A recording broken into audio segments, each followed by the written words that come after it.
Hi everybody, welcome back to Echo. We are continuing along on the final day of Carl's Route, so let's get into it. I wake up groggily, my head throbbing a bit from laying it on the stiff pillow. Like the last time I woke up, it takes me a while to realize where I am. And, just like last time, I get a sinking feeling in my stomach when I realize where that is. I lay on my side, staring at the wall in front of me, watching shadows dance along the log bumps. It's depressing, though not as much as the last time. At some point, I guess I realized that there wasn't much I could do. Just go with it and hope something comes of it. At least there seemed to be a goal in the mind of whatever had control of this. Whatever it was. Suddenly, I feel an arm slide over my hip and I stiffen. Carl breathes into the back of my neck. "You okay?" I feel the soft warmth of Carl's body press up against my back. It's been a long, long time since I felt someone spoon me. Thinking about Leo, though, only makes my stomach knot up even more. "Yeah." Carl picks up on it right away.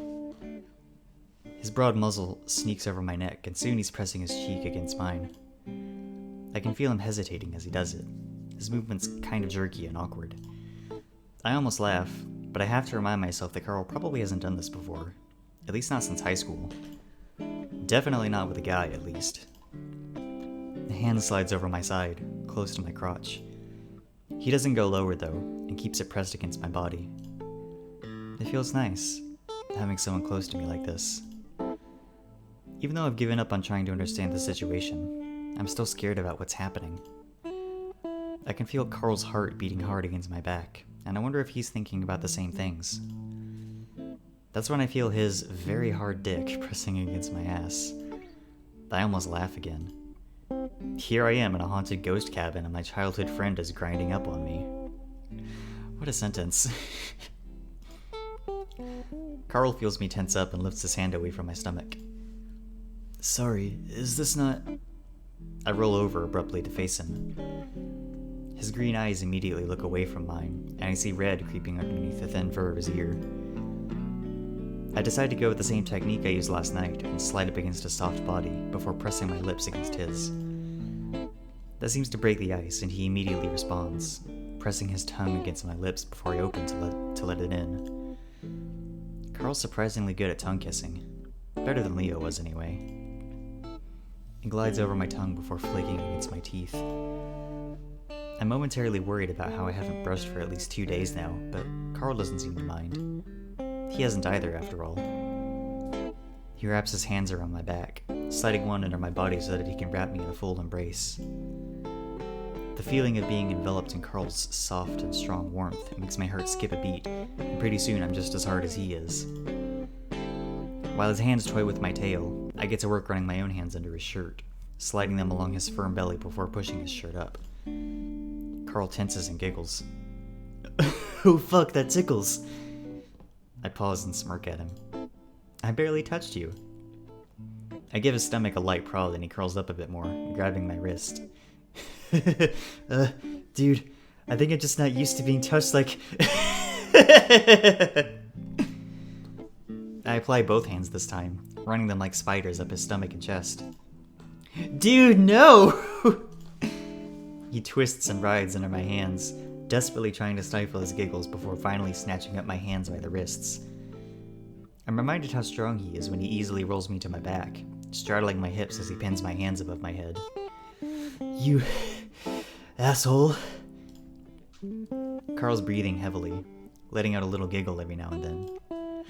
"Sorry, I've just never seen someone get so..." I pause as I hear some movement from downstairs, followed by what sounds like Raven's voice. I'm reminded of our situation when I see some flakes of blood around Carl's nose and the big splotches on his shirt. Guess you're being a little loud." "Yeah.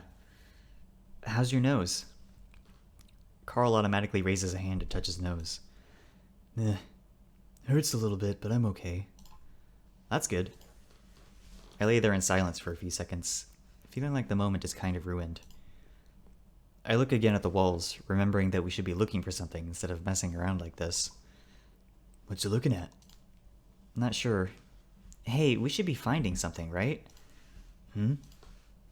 My crotch is starting to get a little uncomfortable under the weight of Carl's body.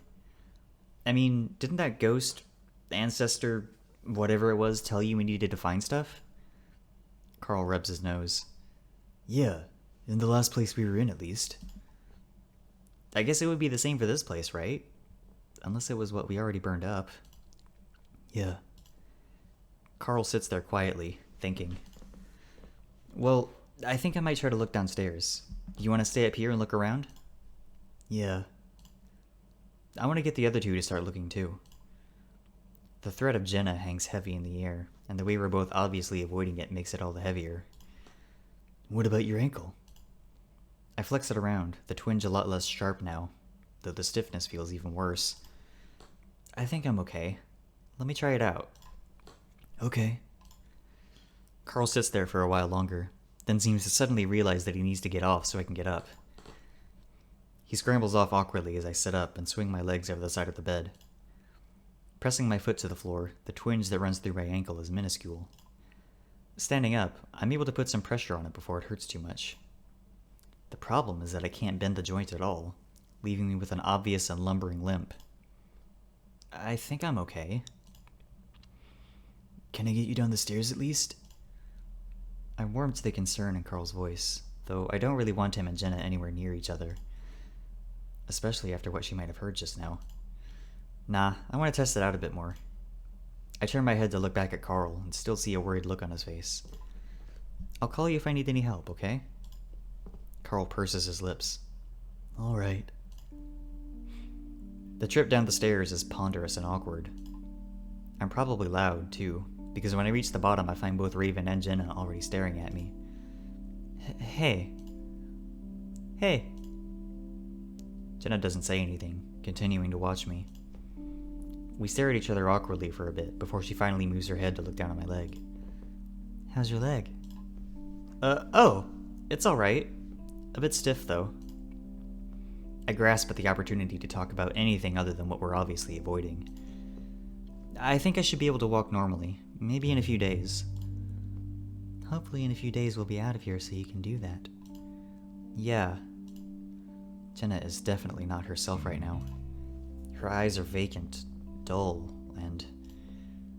It's hard to explain, but they lack the mischievous and compassionate look that I'm used to seeing. Her voice is weird, too. It's deeper, more husky. We'll be out of here by then. Raven says it with a grin as he leans back in the chair he's sitting in. Yeah, actually I wanted to talk to you guys about that. About what? About how to get out of here. And how do we do that? Well, I was thinking that the last time we were able to unlock the door, all we had to do was find that letter. Raven blinks at me. So, we find a letter? Or something like that. We just need to find something, I think. We did find something. I look over at Jenna. Huh? I said we did find something. Carl burned it. Oh, well, I don't think Carl burned it. He did. I pause. But there's got to be something else, or maybe whatever's doing this has a way of putting something else here. The others don't say anything. I don't know, but we can't just sit here. Looking around is the least we can do. Where is Carl? Jenna's standing up now, looking at the ceiling. Faintly, I can hear the clopping of Carl's hooves on the soft wood. He's looking around upstairs. Jenna continues to look up at the ceiling, her face stony. Let's start in this room. Raven stands up and starts walking along the wall, looking up and down the logs, prodding at the spaces between. Jenna's still looking up at the ceiling, and I worry that she's going to try and go upstairs. Hey, Jenna, can you help me look around in the kitchen? Jenna looks back at me. Huh? My ankle still kind of hurts. It'd be nice to be able to lean on someone if I need to walk far, like to the kitchen. Jenna pauses before moving over to my side. She stands there stoically, and I awkwardly wrap an arm around her shoulders. Thanks. Yeah. We amble slowly to the kitchen. Jenna stops in the middle of the room and waits. I guess I'll start with the cabinets? My voice goes up at the end like I'm asking a question. Jenna doesn't say anything, so I stumble away from her, again awkwardly, before finding support on the wooden pantry. I hesitantly start opening some of the cupboards, feeling a lot less into my idea than I was just a few minutes earlier. Jenna stares out the window. So, are you okay? She finally looks back at me, frowning. I'm fine. Why? You're being really distant? Do you need me to stand next to you? No, I mean, you seem like you're not really here mentally. I'm sorry.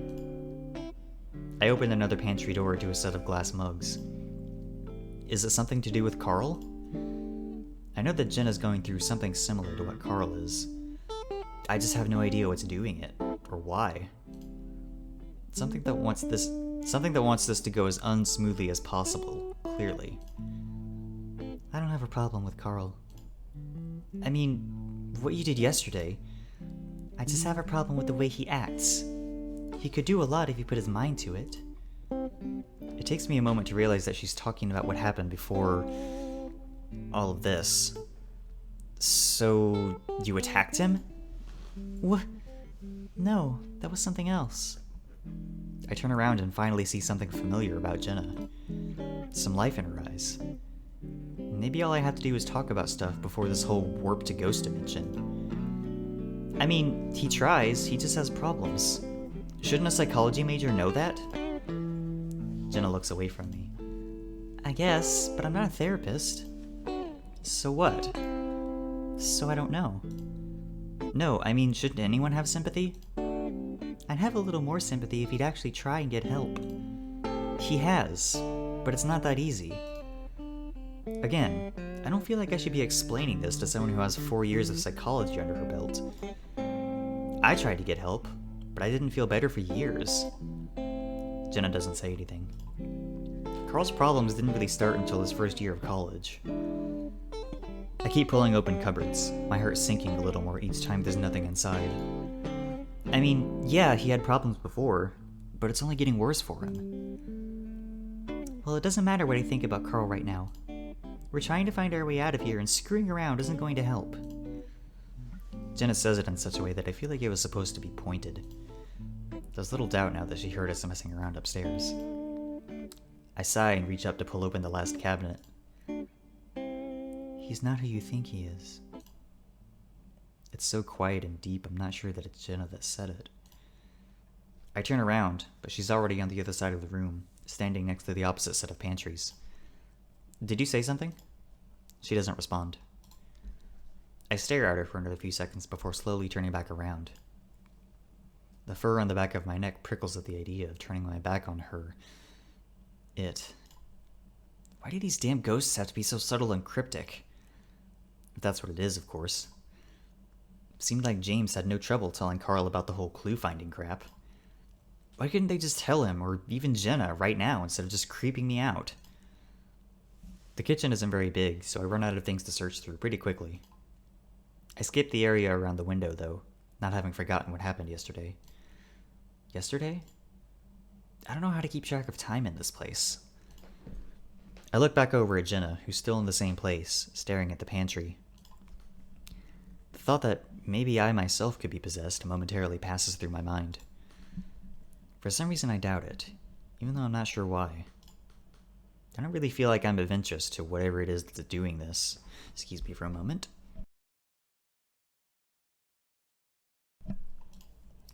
At least not directly. As I continue to stare, I see something past Jenna, at the base of the stairs. A ram's horn curling out from around the corner to the entrance of the stairs.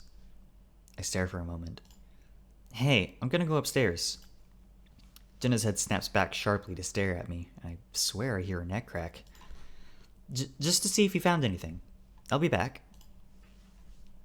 I awkwardly sidle my way out from the kitchen towards the stairs, Jenna's gaze following me the entire way. Once I reach the base of the stairs, I find Carl standing there. Excuse me again. Gotta stay hydrated. He jumps when I come around the corner and stands straight up, one hand resting against the wall. His eyes are red, and the short fur on his face is all mussed up. Carl? Are you okay? I whisper it, but Carl immediately turns around and starts back up the stairs quietly. I follow him, wondering what it could be. Did he find something horrific? I wouldn't be surprised at all if that were the case. Once we reach the top of the stairs, Carl heads straight for the bedroom. Carl, what happened? Did you find something? At that moment, he turns around and hugs me. It's so enveloping and firm that the air is almost crushed out of me. I grunt and freeze for a moment, listening to Carl huff into my chest. He's holding me like I'm something precious, like if he lets go I'm going to be swept away somehow. I'm quiet for a few seconds, letting Carl get whatever this is out of his system.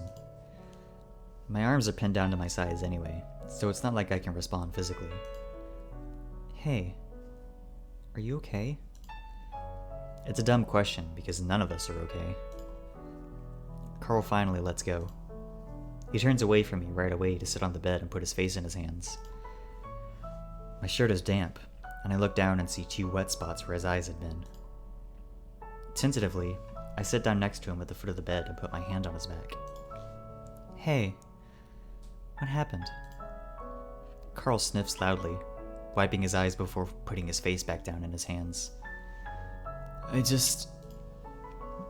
The ram sighs before finally straightening up to lean back on his hands, looking away from me. I just feel like shit is all. Can I help? I just had a moment. Couldn't breathe. I keep rubbing his back, knowing that there really isn't anything I can do. A panic attack? How come? A lot of things. Carl shivers under my touch. And, I feel like everyone's mad at me. Why? No one's mad at you. Well, Jenna, first of all. But I feel like everyone thinks this is my fault or something. What? Why would any of this be your fault? He was probably right about Jenna, though. It's my house, my great whatever is. It's all just my shit. He sniffs. I don't know. Just being alone gets me thinking about this stuff. About how I'm still fucking everything up. Dude, Jenna told us, fucked up things are happening everywhere, not just your house. I look around. Which I'm assuming we're still in, maybe? I look back down at Carl. What brought all this up? We're all just working together to get ourselves out of here. Carl wipes his face and sniffs noisily before sitting up straight. I wasn't finding anything, and I started thinking about what would happen if we never do find anything. That's not gonna happen. These things that are doing this are trying to tell us something, right? I don't know about that, man. They seem just as confused and angry as we are. Carl looks at me with his reddened eyes. It's like they're fighting too. Yeah, I guess they're having some issues. Carl reaches out and I let him pull me into his side. I don't resist and Carl chuckles. And it's just creepy being up here alone. I fit against him almost perfectly, and I lay my head against his shoulder. Sorry. For what? I feel like I should be the strong one? Huh? And you've already seen me cry like twice. Hey, I don't believe in the strong one type of crap. I rest a hand on Carl's thigh, squeezing it. You're strong for the other person when they need it, and both people will need it eventually. Carl shifts against me and laughs nervously. You're talking about us like we're a thing. Aren't we a thing? Look at what we're doing right now. I don't know, man. It's hard to say when you're stuck in a haunted cabin. I feel him press his nose to my head, inhaling. This place is doing weird things to me. I squeeze his thigh again. Yeah. We can talk about it when we actually get out of here. When the stuff isn't fucking with our heads. So, we are a thing, but just in the ghost dimension? Sure. For now. I'm fine with that. For now. He breathes in deeply. You smell good. I snort. What do I smell like? Like the ocean. Dude, I'm a river otter. Besides, the river and ocean smell bad. Carl nibbles into the side of my neck and I gasp, trying to pull away from him. He pulls me back easily with his superior strength before pushing me back onto the bed, teasing at my neck with his warm nose. Carl, stop! I hiss at him, trying not to burst out laughing. He mumbles against my neck. Hey, I'm just getting you back for earlier. I giggle helplessly behind a closed mouth, trying to keep quiet. I can't deny I like this, but Jenna's criticism just minutes earlier has me feeling hesitant. He starts to move lower, but at that moment I hear a metal clang echo up the stairs. We both pause and Carl's large ears are perked under his beanie. I prop myself up on my elbows and look towards the doorway. I guess we should get back to searching. Yeah. With the moment clearly over, Carl sits back up on the side of the bed while I straighten out my shirt. You found something? Raven's voice drifts faintly up the stairs. Carl and I look at each other. Hey, maybe we won't need to. You want to go check? Yeah, wait here a sec. If it's nothing, I'll come back up and help you look around, alright? Okay. Carl scoots to the side so I can get off the bed. It takes me a few minutes to get down the stairs on my stiff ankle. Once I get into the kitchen, I'm confronted with an odd scene. Jenna's halfway into the wood-burning stove, reaching into the back, probably up into the metal tube. What are you doing? She found something! Raven's standing off to the side of the stove, bouncing on the balls of his feet. It's stuck. Jenna grunts as she adjusts herself, reaching in from a different angle. What is it? I hobble slowly across the room towards them. You need help?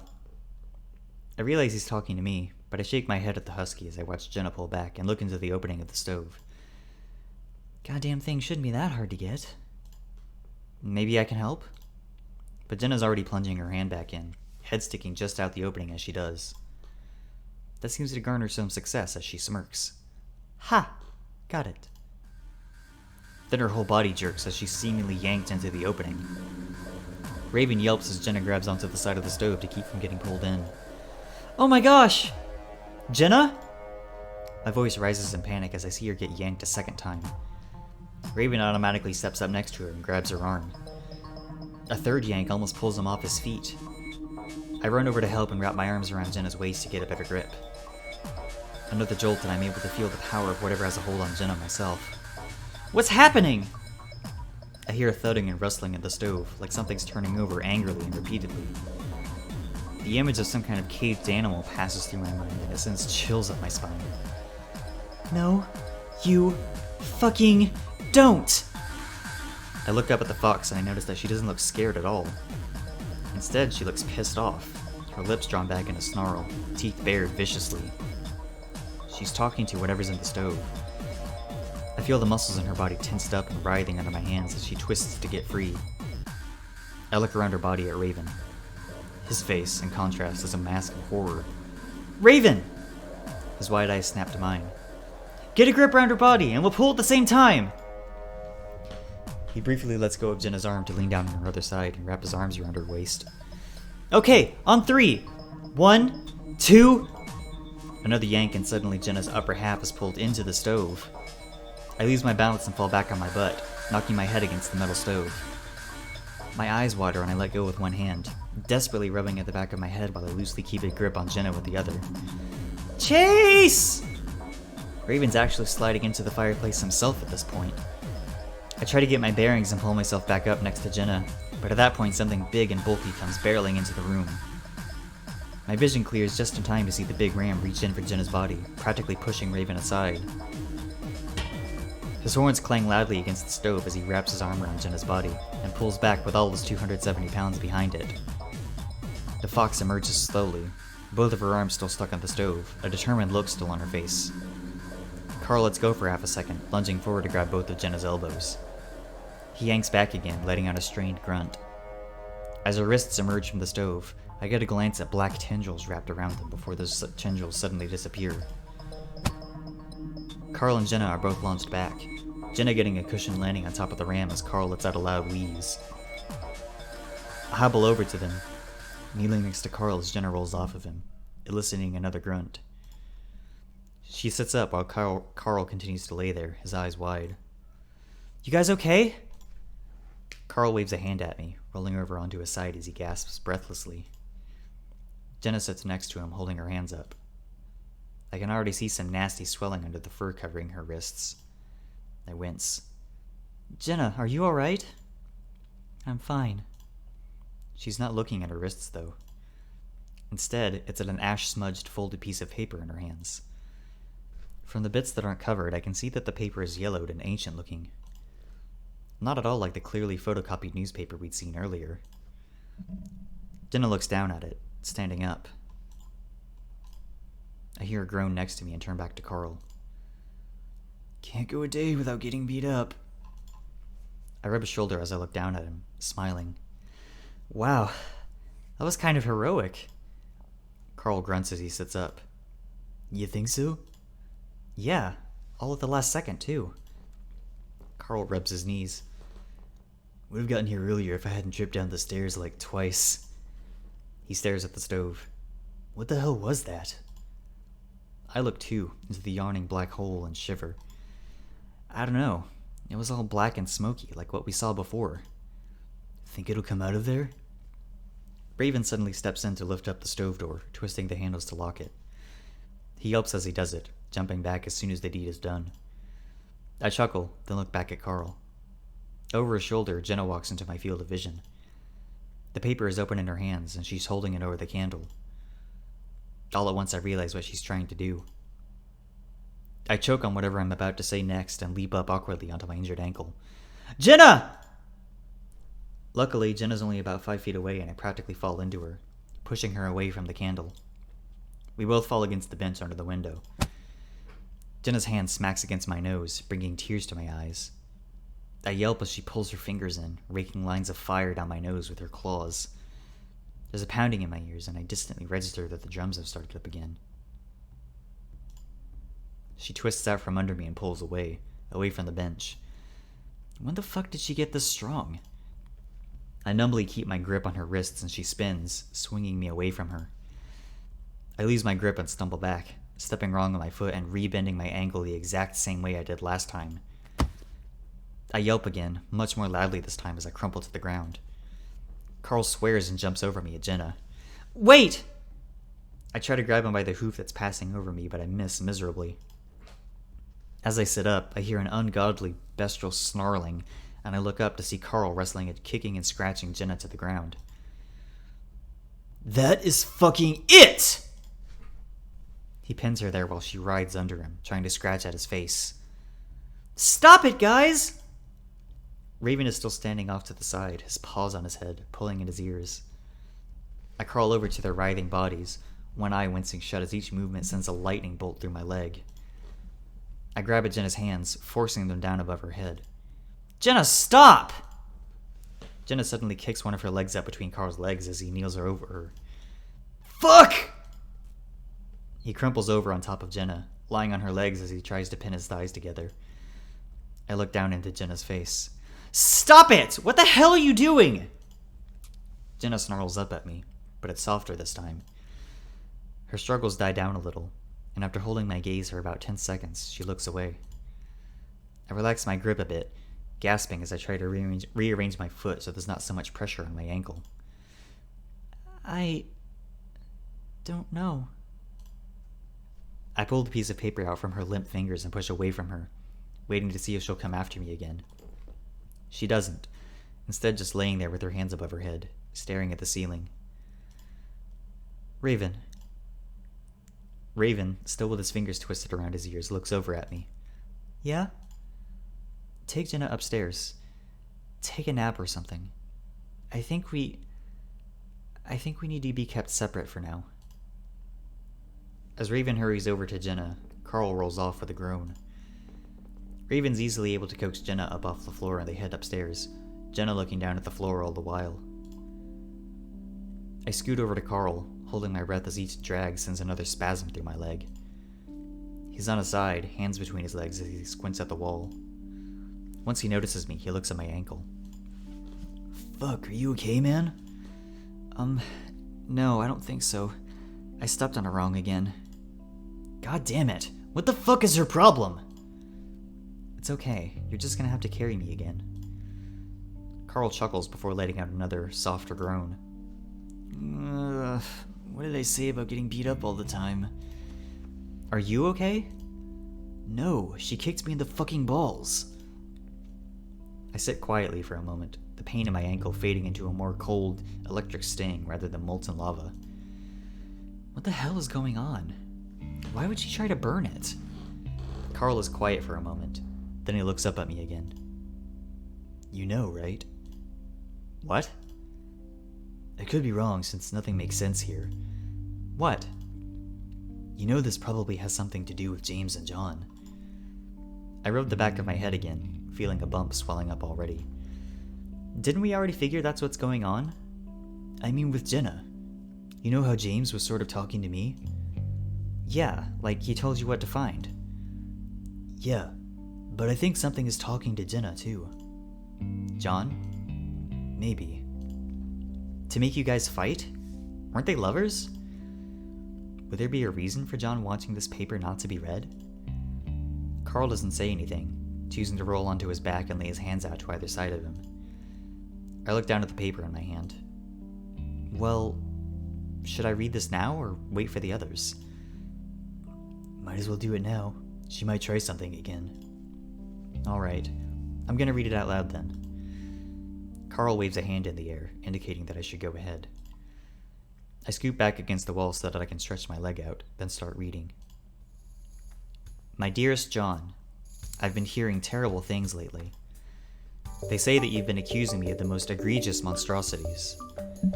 I dare not believe them. In fact, I will not until I hear your words for myself. There must be some misunderstanding. Has one of my many political enemies pitted you against me? Are they using the missing native boys as a weapon against my campaign?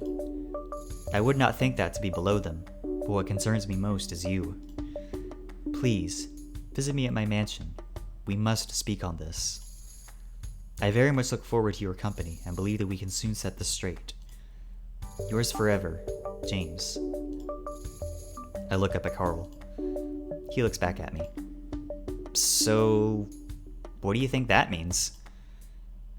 Carl rubs inconspicuously at his crotch. I guess something went wrong between James and John? Well, yeah, but what? It sounds like he tried to frame him or something? I remember the newspaper clipping that had somehow gone up in flames. Hey, the newspaper article that burned up said something about a Masada kid that went missing. So native kids were going missing and John used it to get at James somehow? Maybe. We still don't know how John was doing it anyway. James doesn't seem to know either. I wonder if we'd have been better off if Carl had a little bit of James in him right now. At least then we'd have a better idea of what is going on. Maybe. Then again, the situation is so volatile with Jenna, I'm kind of glad we don't have another ghost to deal with than Carl. I look at the ram who's in the middle of pulling his waistband out to look in at its junk. If James is still influencing Carl somehow, then he isn't really showing it. You okay? Carl abruptly lets go of the waistband, letting it snap back against his waist. Huh? Yeah, I'm fine. Are your, balls okay? Carl smiles ruefully. They look fine. It's still kinda hurt. I think about making a joke about making them feel better, but that doesn't really feel appropriate right now. I'm actually more worried about Jenna. And not just because she can beat me up. Yeah. It seemed that at this point Jenna wasn't really Jenna anymore. Should we talk to her about, I don't know, resisting it? It's worked for me. I look in the direction of the door as a loud click emanates from it. Carl's long ears perk and he follows my gaze. We both stare at it for a few seconds. Do you think? Maybe? Slowly, Carl gets to his feet, still a little bow-legged, and hobbles towards the door. Careful, I say, a little apprehensive that something might open it from the other side. Carl doesn't say anything and slowly shuffles towards the door, pausing in front of it for a few seconds. Slowly, he reaches out and rests a hand on the handle, then gives it a slight push. It shifts open a few inches. Carl looks back at me. I think we should get the others.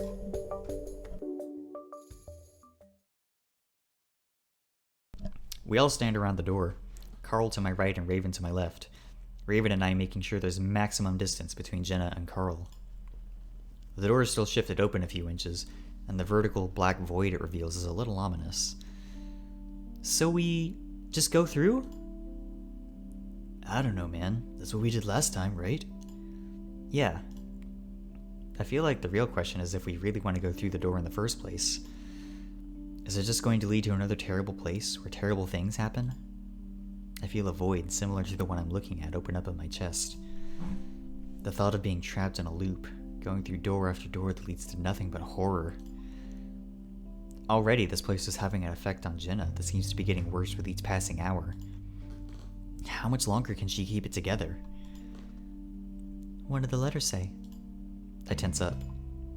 Anything she does now is putting me on edge, like I'm just waiting for her to lash out again. My hand drifts conspiratorially to my pocket where the folded up letter is. I glance to my right at Carl, but he's got his eyes on the door. A few things. Just more history stuff. About what? I decide at that moment that I have to lie. We need to keep Jenna, or John, calm if we want to get through this. I have a feeling that Jenna, John, wouldn't want to hear about James revealing what I assume are secrets. I didn't read anything about John trying to sabotage James in my research, but maybe that's what James is trying to tell us. So, I shrug my shoulders, moving my hand away from my pocket. Stuff about the mine. How there wasn't enough of it to sustain the town. I'm worried Jenna might challenge my lie for whatever reason. She doesn't say anything, though, and Carl just keeps on staring straight ahead.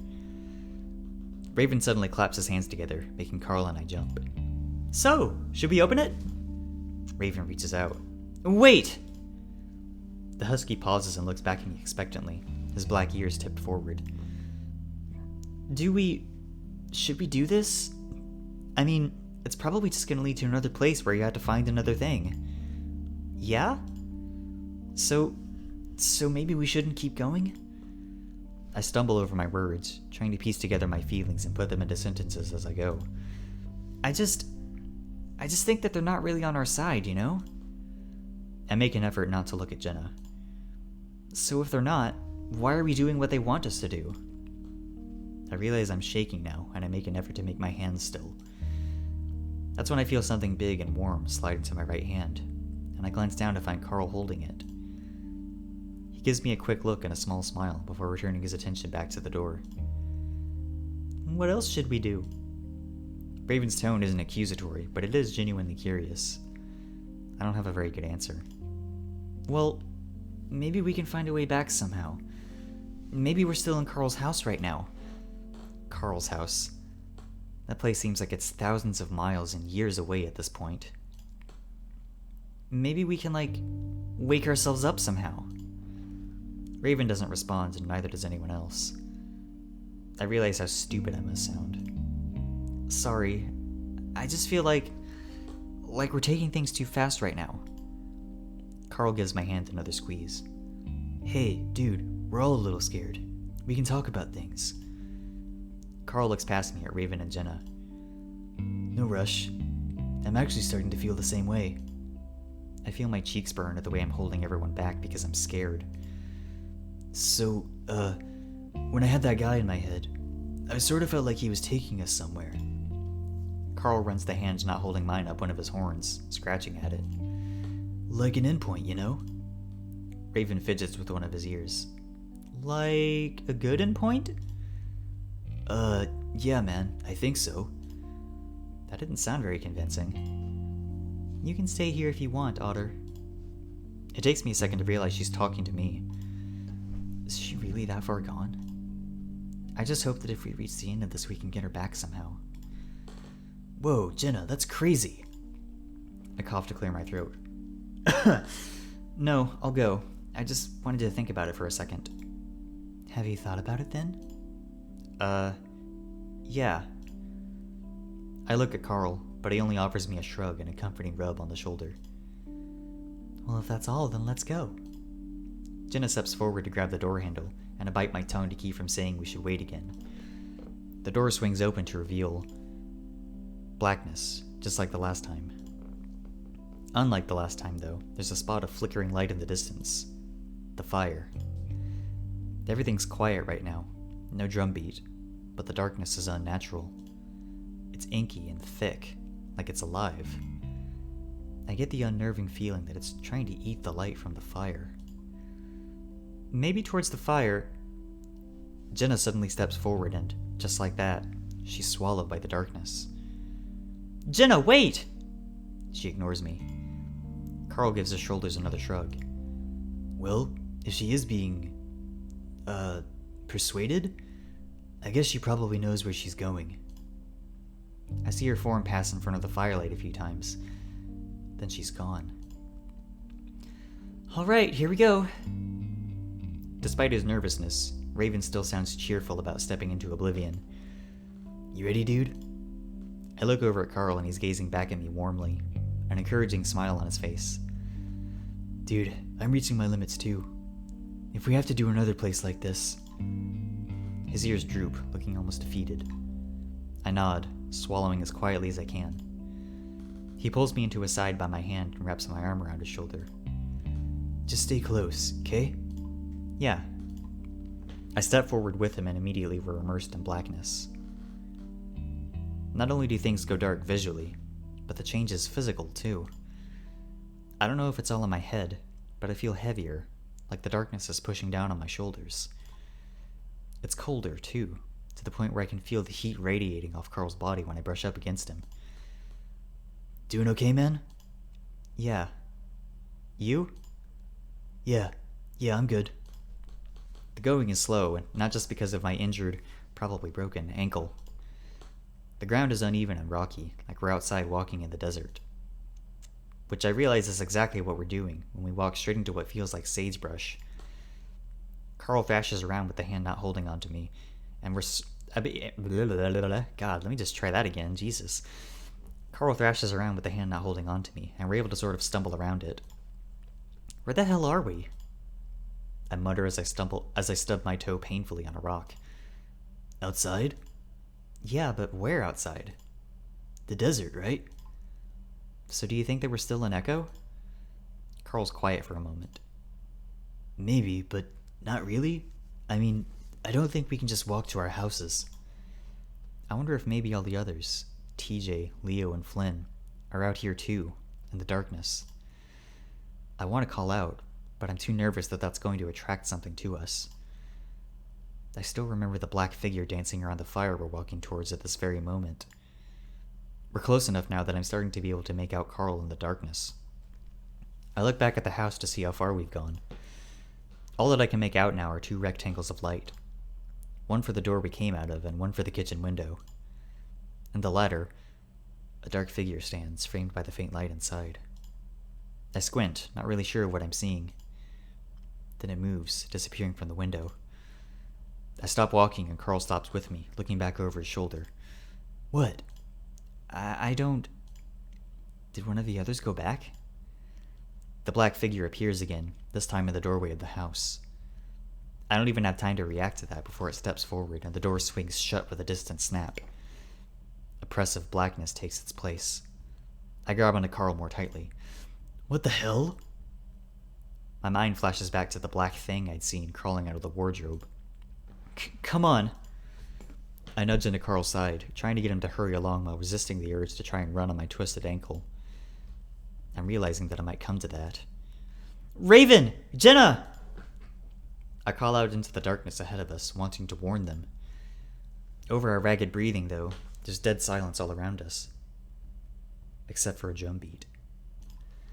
Either they can't hear us, or they can't respond. Carl's gripping onto me with both of his hands, practically hauling me off my feet as he pulls me along. Suddenly he stops. What the fuck am I doing? He lets me go and crouches down in front of me. On my back! I'm there before he even finishes his sentence, and soon my face is bouncing off his hard skull as he starts sprinting towards the fire. Whether it's on my head or not, I swear I can hear a slithering sound behind me, like a snake sliding over dry leaves. I shiver, not wanting to look back, but I do anyway, trying to peer into the darkness. Of course I can't see anything, but I swear something flashes in front of the lone rectangle of light coming from the cabin's kitchen window. The rustling sounds get louder, and now I can't pretend that I'm imagining it. It casts a picture into my mind. That black shadow creature contorting and bending through the sagebrush that Carl was having so much trouble moving through. I hold onto one of his horns and lean towards his ear. "Carl, it's getting close!" And then my stomach lurches as it feels like the floor just suddenly drops away. Next thing I know, my nose smacks hard into the back of Carl's head before I flip over, landing on my back in what feels like a sea of sharp rocks. I lay there for a second, dazed, staring at the black ocean above me, wondering if any of this is real. Am I still dreaming? Maybe I'll just wake up in my dorm, probably late to my legal and ethical issues in journalism class. "Fuck! Are you okay?" A muffled voice breaks through my haze of confusion and pain. Then I'm being yanked back up as Carl pulls me to my feet and clumsily shoves me back onto his back. "Sorry. Shit, sorry." "I'm fine." I can barely mumble through my numb mouth, which feels like it's full of pennies. I can see I'm making dark stains on the back of Carl's shirt.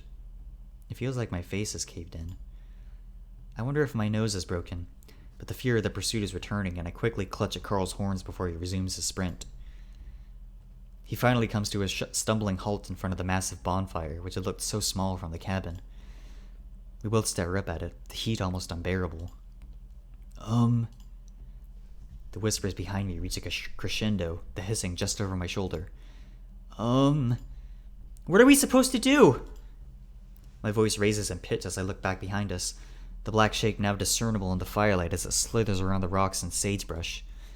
It's like a person imitating a snake. I grip onto Carl as he turns to face it, then takes a step back, then another. I don't know." I cling to the ram, and I can feel him trembling underneath me. As the creature reaches the edge of the circle of firelight, Carl turns and starts running past the fire. And then my muscles seize up, my jaw clenches, my eyes roll back, and I feel myself falling backwards. The heat is almost unbearable, and my fur is damp from sweat, the skin underneath itching and uncomfortable.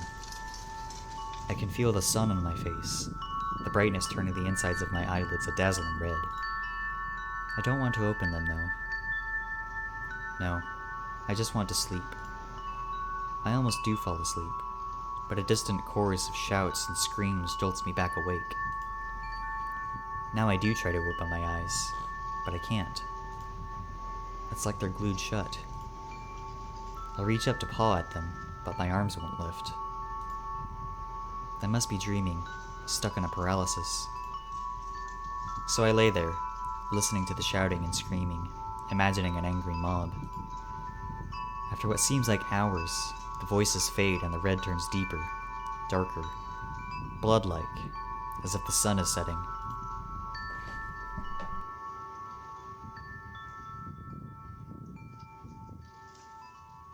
And that's when I can finally drift away, back to sleep.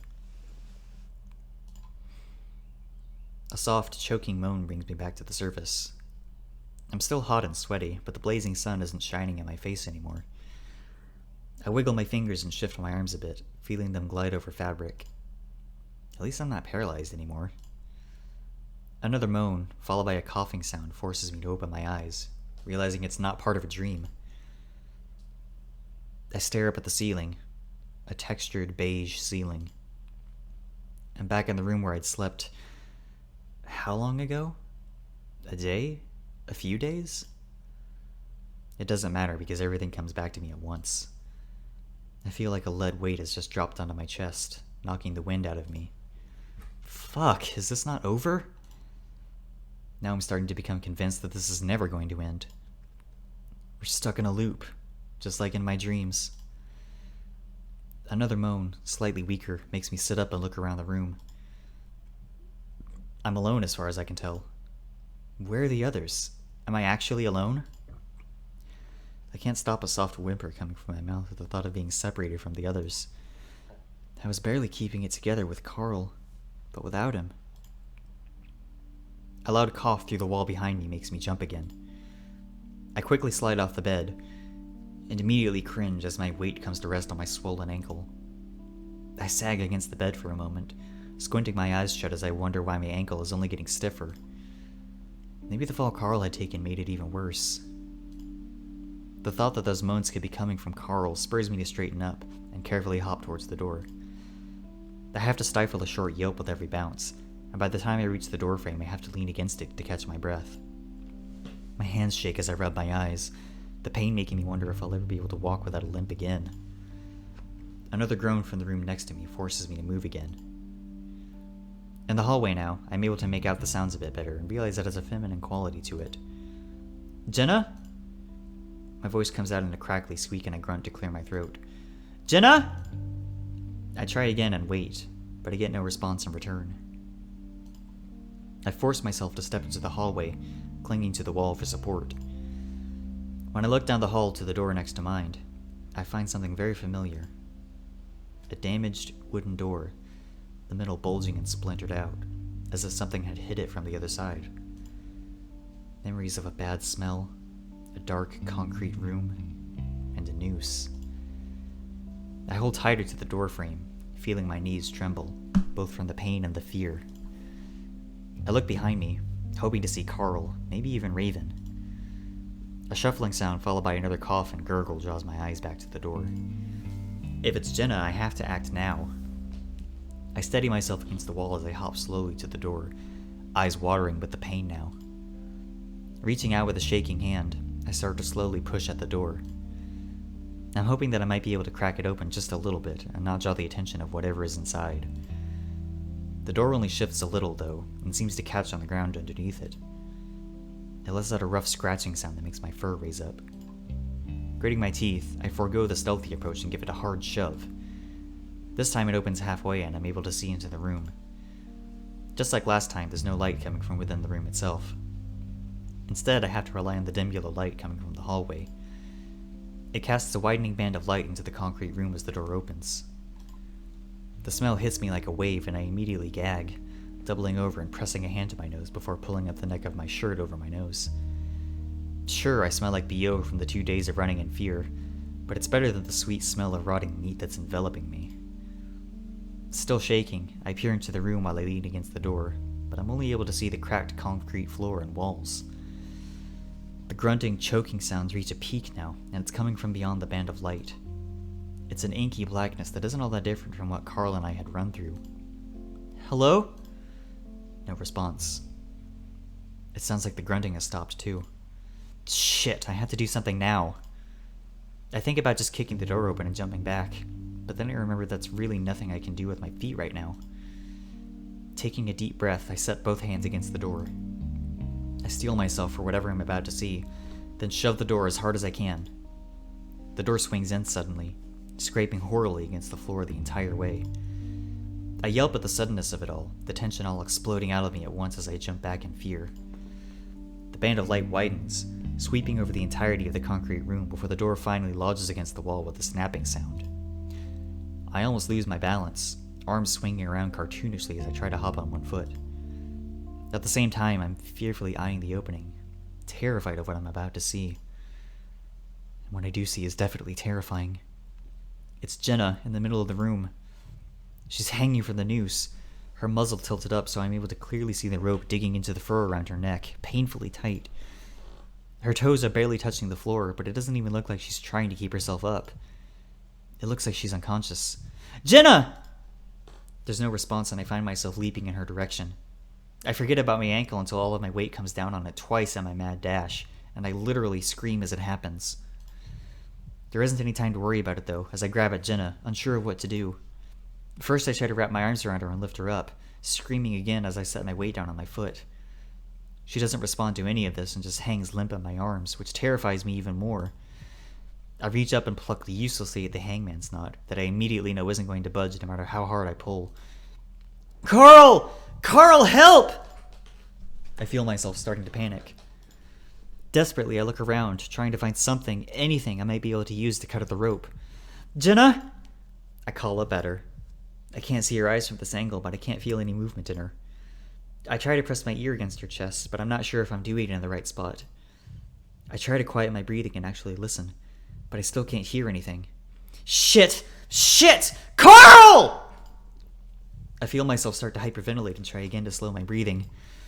If I pass out right now, I'm going to be less help than I already am. The world is starting to take on a surreal tint, and I think I'm actually dreaming. I think about running to the kitchen, but I don't want to let her go, especially since I feel like she's on the edge of dying right now. I reach up again and start trying to worm my fingers underneath the rope, but it's useless. It's way too tight. My eyes start to water as I realize I'm not helping her at all right now, aside from maybe taking a little pressure off her neck. But it might be too late anyway.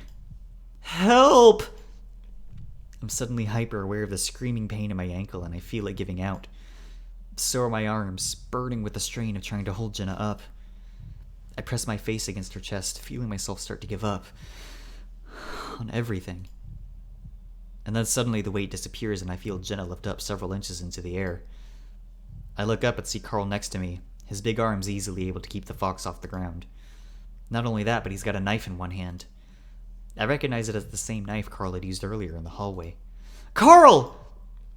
I sob with relief as he sets to sawing at the rope, and soon all three of us come crashing to the ground as Jenna's cut free.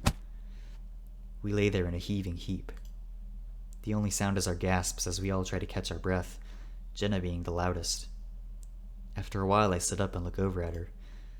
She's already sitting up herself, one hand to her neck, rubbing at it. Are you okay? I reach out to her. I'm fine. She leans away a little from my hand, so I drop it. I thought you were gonna die, Jenna. My voice is all shuddery, and I struggle to keep my emotions under control, to not have a panic attack. Whatever was controlling this whole scenario just tried to kill one of us. But then, I guess that's already happened with that shadowy creature thing, and even with what's happened to Raven. Jenna picks up the knife and brings it up to her neck, starting to saw away at the rope. I can help. She ignores me. I look over at Carl and see that he's flat on his back, arms spread out. Thank you, Carl. I don't know what I would have done if you hadn't showed up. Carl raises a hand in acknowledgement. How the hell did you get a knife? Carl takes a few more gasps to catch his breath. I heard you guys and saw that... He gestures up at the hanging rope, the end of it frizzed out after the cut. Remembered that knife I dropped when we were here before. Thank God. We lay there a while longer, Jenna busy hacking at the rope, Carl choosing to stare up at the ceiling. That almost peaceful silence is shattered as a husky stumbles into the doorframe, grasping the wall as he practically trips in. Whoa! Hey guys! He grins, waving a hand at us as he rights himself. He looks around at us, taking in the scene. What happened? Jenna got hanged. Carl cut her down. There's really no way to sugarcoat it. Oh, crap! He stares wide-eyed at Jenna. Well, guess it's surprising it was to me this time, huh? He lets out a high-pitched, nervous laugh. None of us even cracks a smile. You're okay, though? Fine.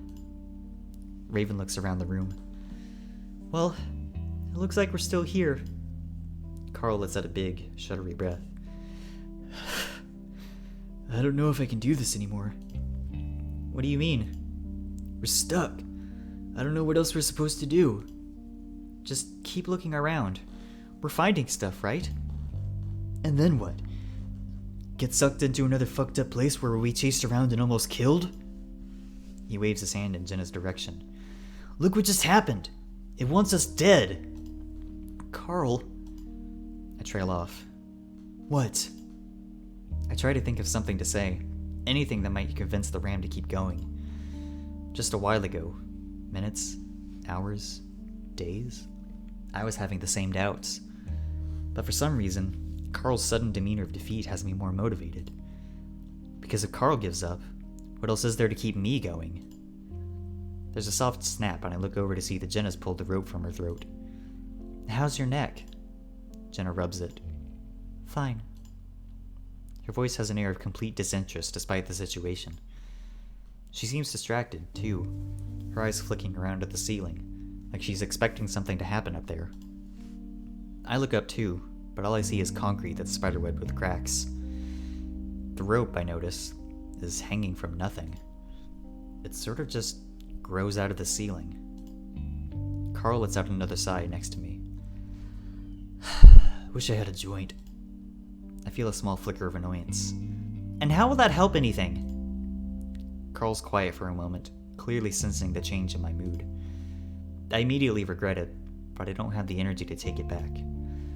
Because it might make me feel a little better. By making you feel less? We need to be alert right now, so we can figure this out.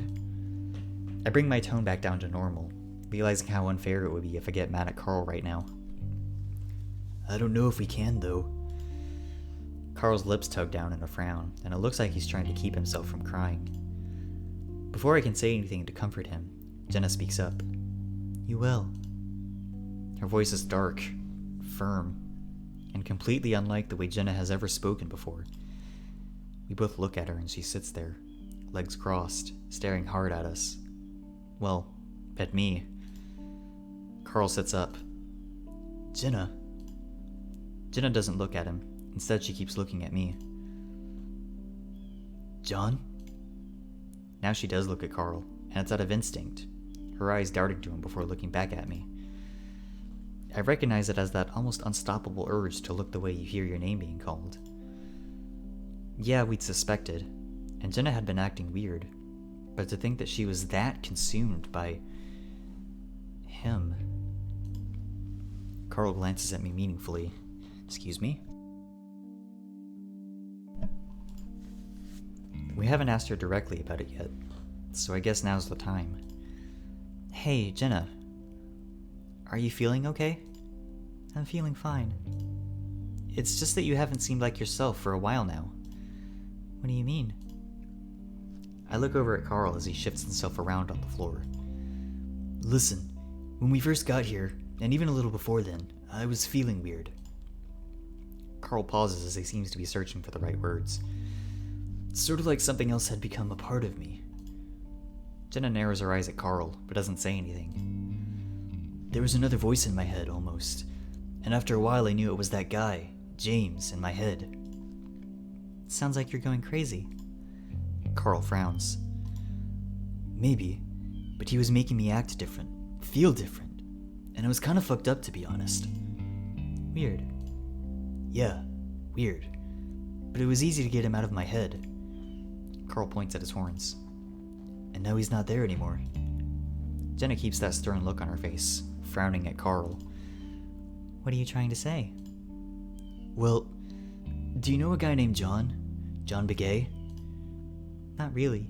You keep mentioning him, but no one's told me who he is, aside from the fact that he was hanged. I remember the picture I'd taken of John back in Carl's crawl space. My hand feels my phone through my pocket as I almost reach in to pull it out, before remembering that it's dead. He was in some of the pictures with James Hendricks, the founder of the town. Jenna stares at me blankly. James was Carl's ancestor, right? We think that John was your ancestor, too. He was a Fox and has the same last name. So? So wasn't your family an Echo since the beginning? Yes. So it seems like you're probably related to him, right? Jenna stares hard at me, then at Carl. Our family doesn't have records like yours, Carl. Carl frowns again. You say that like it's my fault. Maybe it is. Carl starts to sputter again, but I cut in before he can defend himself. See? Jenna doesn't talk like that. You wouldn't say anything like that. Jenna doesn't say anything, keeping up her glare at Carl. Carl clears his throat nervously. What I'm trying to say is that maybe your ancestor is in your head like mine was? I don't think so. Carl lets out a frustrated sigh. I mean, something's different with you, dude. I can see it, Chase sees it. I nod in confirmation. Raven suddenly cuts in.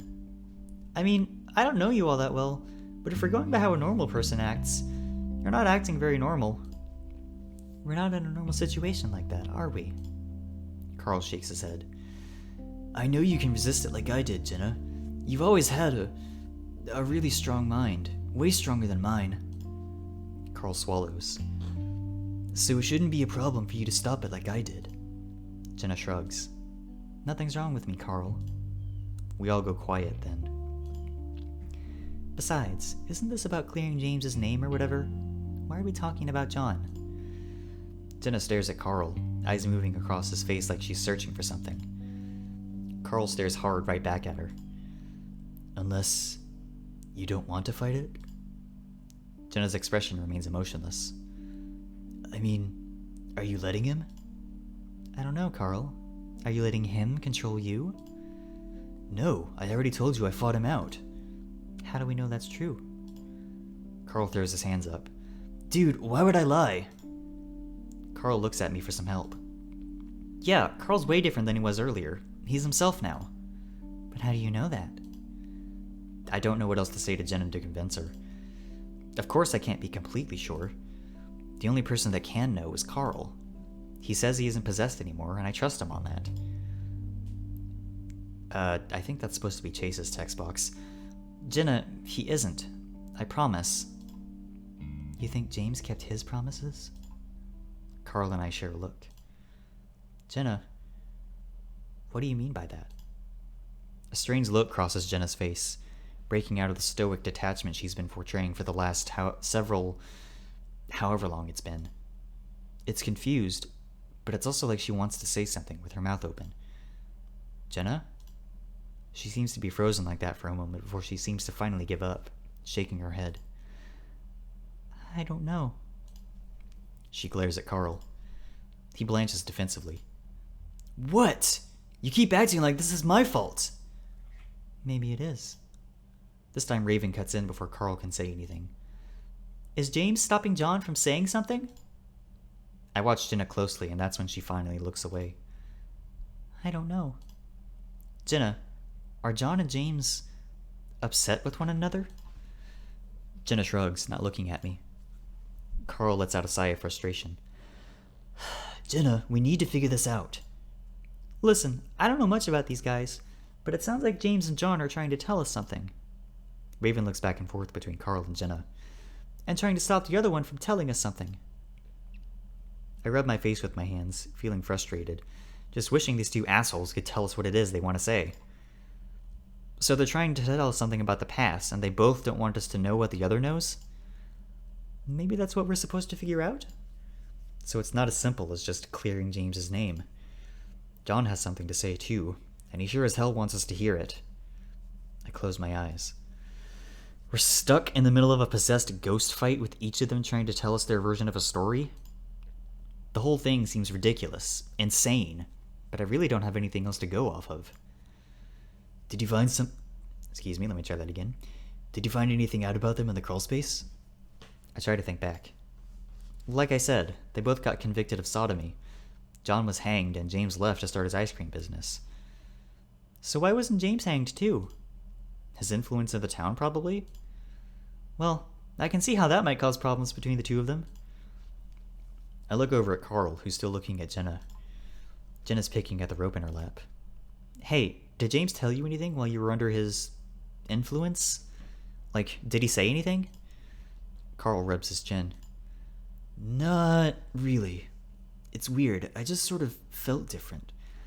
I said things I wouldn't normally say, but I guess I never heard any voices. There isn't much more to talk about at this point. Unless one of the spirits decides to do something else that can help us along somehow. So what are we supposed to do next exactly? Raven points at the back of the room. There's a door there. We all look in the direction he's pointing. Sure enough, there is a door there. It's a concrete door practically cut out of the wall. It's featureless aside from a rusty metal handle.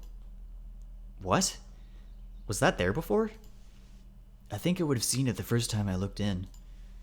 Jenna stands up, taking a few steps towards the door. What, so we're just gonna go through another door?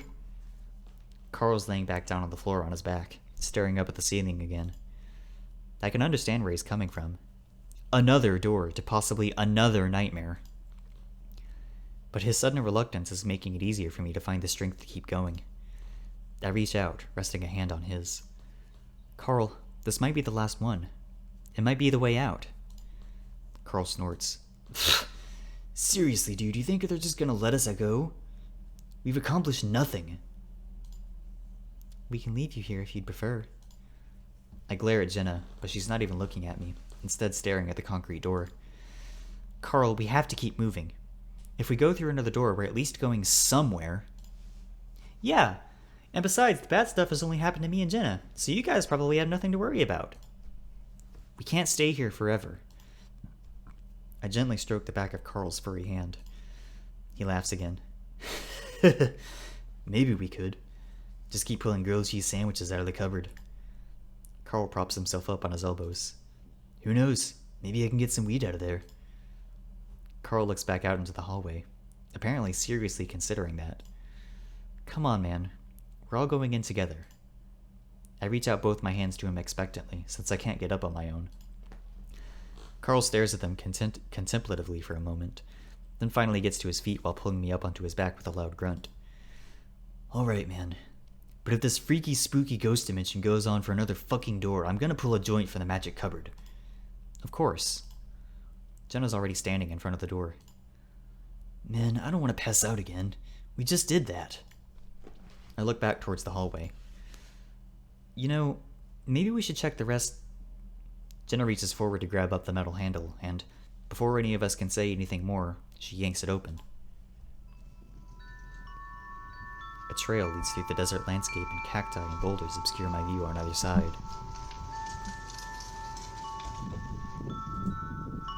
The ground is rocky, and dust kicks up with each step I take. As I continue up the path, I can see the 3 peaks of the Casa Demonio Mountains in front of me. I'm heading towards the town of Echo, just over those mountains. As I get closer, I notice that the trail branches off, toward the side of the mountain. I follow the trail with my eyes into the hazy distance, almost disappearing into the heat waves. Still, I can make out a small, dark hole. The mine. Some things should just be left alone.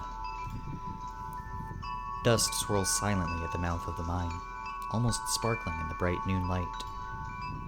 Every single person here. Something seems to pulse out of the entrance, sending an almost visible wave through the air. You will never escape. You will always come back.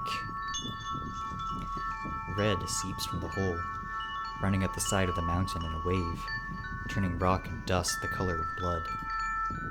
You'll always be running in circles. I start jogging up the trail, panting in the desert heat, not sure what I'm doing. The sky in front of me lights up that same ominous red color, in the direction of Echo. Somehow, I'm able to scale the side of the mountain in just seconds. I get to the peak and look over the edge.